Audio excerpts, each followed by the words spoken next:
நேற்று திருச்சூர் போயிட்டு வர்றதுக்கே 6:30 ஆயிடுச்சு. வந்து ஃப்ரெஷ்ஷப்பெல்லாம் ஆகிட்டு டின்னர் செய்ய ஸ்டார்ட் பண்ணியாச்சு. இன்றைக்கி ஒரு கேரளா ஸ்டைல் மோர் கறி பார்க்கலாமா?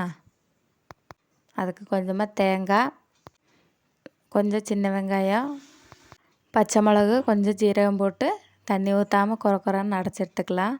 அதுக்கப்புறம் 2 ஸ்பூன் தயிர் ஊற்றி அதையும் நைஸாக அரைச்சி எடுத்துட்டு, அதுலேயே 1 ஸ்பூன் தயிர் ஊற்றி பல்ஸ் மூடில் அரைச்சி எடுத்துட்டு, தேவையான அளவு தண்ணி ஊற்றி கொஞ்சம் உப்பு போட்டு கொதிக்க வைக்க வேண்டாம், லைட்டாக சூடாக்கி எடுத்தால் போதும். மேடம் வந்துட்டாங்க டேஸ்ட்டு பார்க்குறக்கு.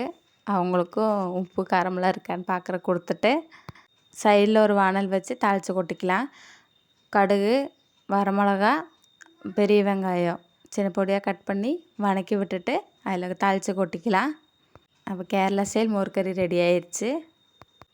வீடியோ சப்ஸ்கிரைப் பண்ண மறந்துடாதீங்க, ஃபாலோ பண்ணுங்கள். சாப்பாடு, மோர் கறி, உருளைக்கிழங்கு பொரியல் வச்சு சாப்பிட்டாச்சு.